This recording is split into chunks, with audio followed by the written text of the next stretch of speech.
Welcome back. In our last video, we explored the teachings of the Druids.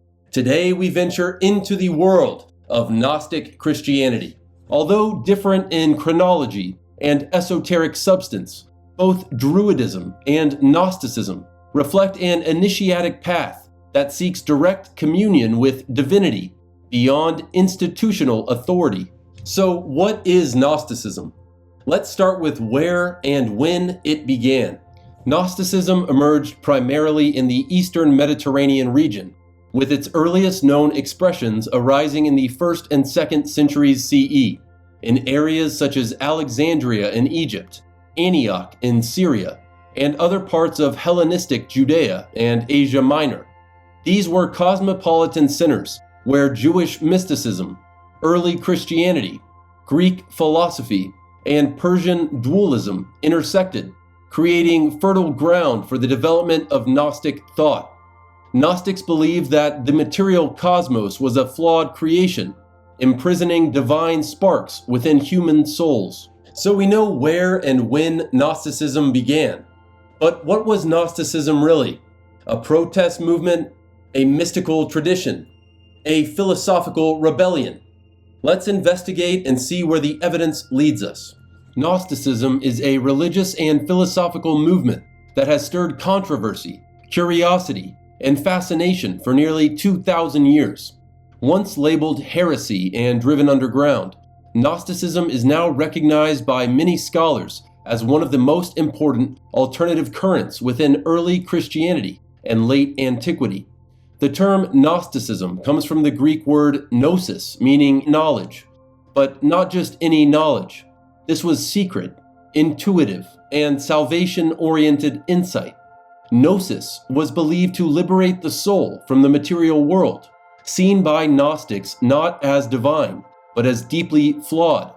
Similarly, in Hindu philosophy, the term Maya generally refers to the concept of illusion or delusion, representing the veil that obscures the true nature of reality and keeps individuals from realizing their connection to the divine, called Brahman.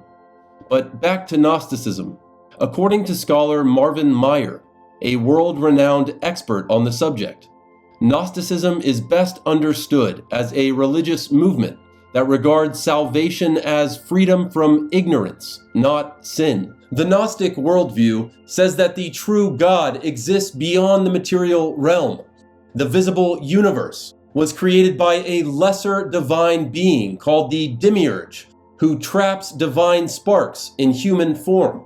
Liberation required awakening through Gnosis, often delivered by a divine messenger, frequently identified with Christ.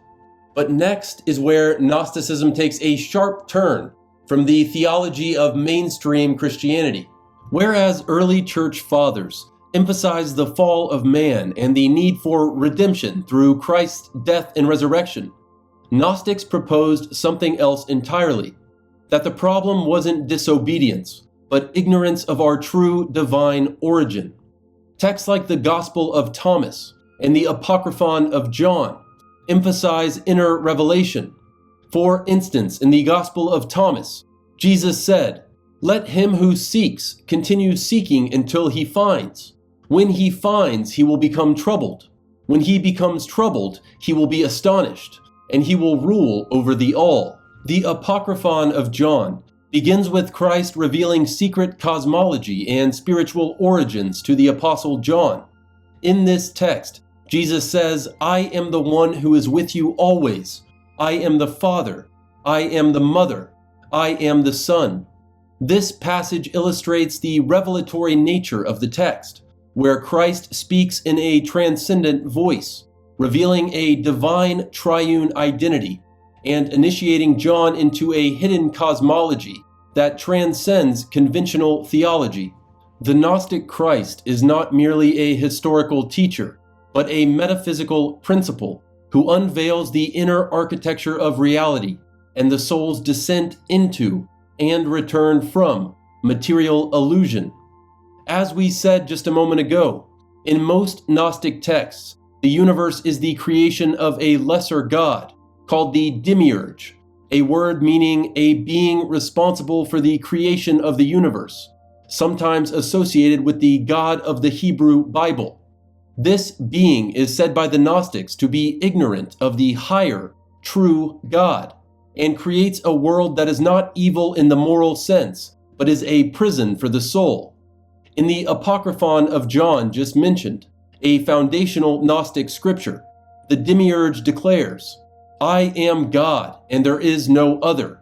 The Gnostics believed that the true God, by contrast, is distant, incomprehensible, and purely spiritual. According to Gnostic Cosmology, each of us has within us a divine spark, a fragment of that original spiritual reality. But the Gnostics say we've forgotten who we are. We've been trapped by material forms, bound by fate, and kept asleep by conventional religion. So what made this ideology dangerous to emerging orthodoxy? Gnosticism undermined institutional authority by claiming that salvation didn't require religious hierarchy. Knowledge and not external rites, they said, opened the way. Gnostic groups included the Sethians, Valentinians, and Ophites, who produced texts in Egypt and Syria. Beginning in the late 2nd century CE, church fathers like Irenaeus of Lyons began attacking Gnostic teachings as heretical. In the work titled Against Heresies, author Irenaeus called Gnostics blasphemers against their creator and accused them of making up secret doctrines to deceive the faithful.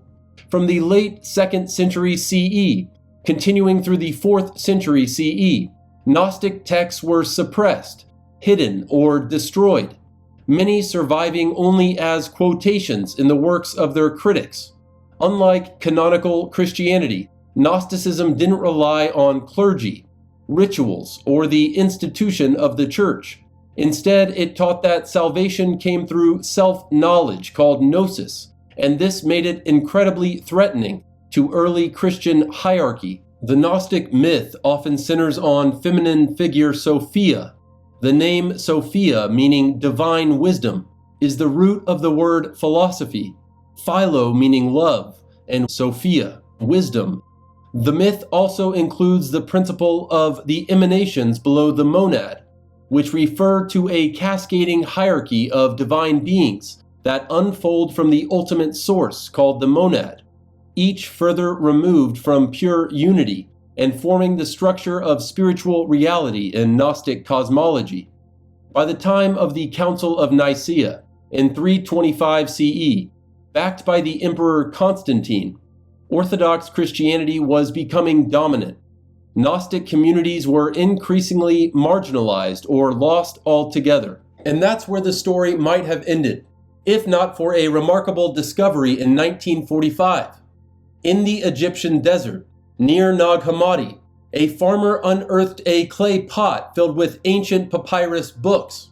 But what hidden teachings were these texts meant to preserve? And why were they buried for nearly 2,000 years? The Nag Hammadi Library, discovered in 1945, brought to light dozens of Gnostic texts.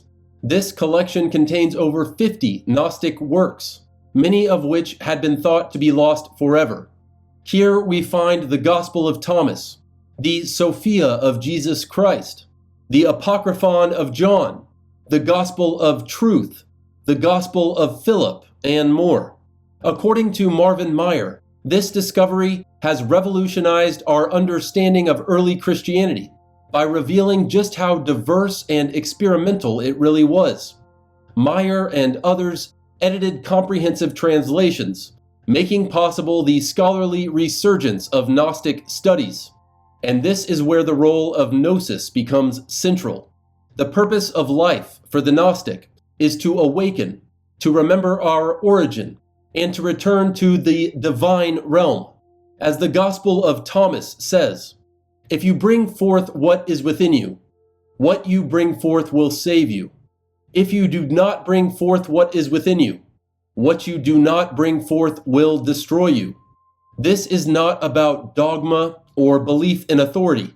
It's about personal inner revelation. The variety of thought within Gnosticism, as we learned from the discovery at Nag Hammadi, demonstrates Gnosticism's philosophical and spiritual depth. So what relevance does Gnosticism hold today? Its emphasis on direct personal encounter with divinity, skepticism toward institutional authority, and spiritual autonomy resonates in an age seeking meaning beyond surface belief. Who were the Gnostics? Were they Christians? Were they heretics? Were they mystics? The answer, perhaps, is all of the above. Now let's return to how Jesus fits into this Gnostic puzzle. Many Gnostic texts speak of Jesus not as a crucified Savior, but as a revealer of hidden truth, a divine messenger sent to awaken souls. In their worldview, Christ is not only a historical figure, but also a cosmic emissary, illuminating the divine spark within. Marvin Meyer explains, in order to be liberated, the spirit needs to be awakened and brought to sobriety, wholeness, knowledge, and enlightenment. That transformation is accomplished through a call from God, the God without and the God within, to discover true knowledge. In this way, Gnosticism isn't an early form of Christianity, so much as a parallel spiritual movement, using the same symbols to express a very different message. The Gnostic idea that the world is a kind of illusion, trapping divine essence in matter, echoes modern spiritual practices and even psychedelic exploration aimed at breaking those illusions. As scholar Rebecca DeNova writes, Gnostics saw the physical world as a deadly trap and believed liberation came through knowledge that revealed one's divine origin. As the Gospel of Philip notes, truth did not come into the world naked, but in symbols and images. This is the Gnostic method: allegory, myth, metaphor, aimed at the inner faculties, not the outer eye. It's no surprise that Gnostic ideas later influenced esoteric traditions such as Neoplatonism, Jewish Kabbalah, Sufi mysticism, and even Renaissance esotericism. Today, interest in Gnosticism is growing again, not because people wish to reject religion, but because they seek a more direct spiritual experience. Gnostic texts speak to those who feel that religion has become too external, too institutional. They offer a vision of divinity within, not a distant deity to be obeyed, but a light to be awakened. To summarize, Gnosticism offered a radically mystical theology, grounded in esoteric knowledge. Though largely suppressed after the 4th century, its rediscovery has influenced modern spirituality, comparative religion, and existential inquiry. From early text to modern reinterpretation, Gnosticism remains a potent symbol of spiritual autonomy and an invitation to explore the light within. Whether one agrees with the Gnostic worldview or not, its central themes continue to resonate: the inner spark of the divine, the critique of blind authority, the idea that truth is something to be known, not just believed. To conclude, as Elaine Pagels, author of The Gnostic Gospels, writes, what makes the Gnostic text so powerful is their insistence that every human being is capable of direct contact with the divine. In our next video, we turn from Gnosticism to Hermeticism, a parallel tradition that also emerged in the crucible of late antiquity. While Gnostics sought inner awakening through hidden knowledge, the Hermetic texts presented a more optimistic cosmos, one where humanity is not trapped by matter, but called to remember its divine nature through reason, ritual, and reverence for the all. How did these traditions overlap? And what can the Hermetic works like the Corpus Hermeticum or the Emerald Tablet tell us about the soul's journey back to divine understanding? Gnosticism challenges us to think differently, not just about religion, but about consciousness, truth, and the self. It asks not, what do you believe, But what do you know, and how do you know it? Join us next time as we explore the ancient teachings attributed to Hermes Trismegistus and the mystery of a universe that speaks, if only we learn to listen. Where will this journey take us after Hermeticism? Like and subscribe to find out. Thank you for watching. Find more at joinseek.org.